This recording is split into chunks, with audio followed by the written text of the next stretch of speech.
ಶ್ರೀ ಕ್ಷೇತ್ರ ಧರ್ಮಸ್ಥಳ ಗ್ರಾಮಾಭಿವೃದ್ಧಿ ಯೋಜನೆ ಕಾಸರಗೋಡು ವತಿಯಿಂದ ಆಟಿಡೊಂಜಿ ದಿನ.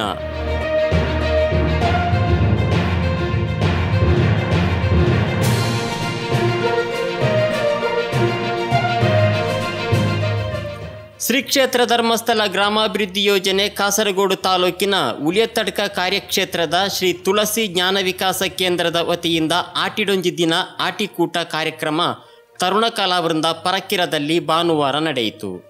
ಕಾಸರಗೋಡು ತಾಲೂಕಿನ ಯೋಜನಾಧಿಕಾರಿ ದಿನೇಶ್ ದೀಪ ಬೆಳಗಿಸಿ ಪ್ರಾಸ್ತಾವಿಕವಾಗಿ ಮಾತನಾಡಿದರು.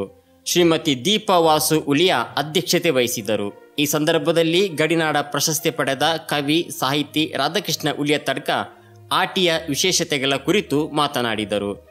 ಕಾಸರಗೋಡು ವಲಯದ ಮೇಲ್ವಿಚಾರಕರಾದ ಗೋಪಾಲಕೃಷ್ಣ, ಜ್ಞಾನ ವಿಕಾಸದ ಸಮನ್ವಯ ಅಧಿಕಾರಿ ಶ್ರೀಮತಿ ಸೌಮ್ಯ, ಉಳಿಯತಡ್ಕ ಕಾರ್ಯಕ್ಷೇತ್ರದ ಸೇವಾ ಪ್ರತಿನಿಧಿ ಶ್ರೀಮತಿ ಜ್ಯೋತಿ ಮಾಯ್ಪಾಡಿ, ಒಕ್ಕೂಟದ ಉಪಾಧ್ಯಕ್ಷರಾದ ಶ್ರೀಮತಿ ನಳಿನಾಕ್ಷಿ ಉಳಿಯತಡ್ಕ, ಸಂಘದ ಎಲ್ಲ ಸದಸ್ಯರು ಈ ಸಂದರ್ಭದಲ್ಲಿ ಉಪಸ್ಥಿತರಿದ್ದರು. ಈ ಸಂದರ್ಭದಲ್ಲಿ ಎಲ್ಲ ಸದಸ್ಯರು ತಾವು ಸ್ವತಃ ಮನೆಯಲ್ಲಿ ತಯಾರಿಸಿದ ವಿವಿಧ ಬಗೆಯ ಖಾದ್ಯಗಳನ್ನು ವಿತರಿಸಿದರು. ಕಾರ್ಯಕ್ರಮವನ್ನು ಶ್ರೀಮತಿ ಜಯಶ್ರೀ ನಿರೂಪಿಸಿದರು. ಶ್ರೀಮತಿ ನಮಿತಾ ಸ್ವಾಗತಿಸಿ ಅಶ್ವಿನಿ ವಂದಿಸಿದರು.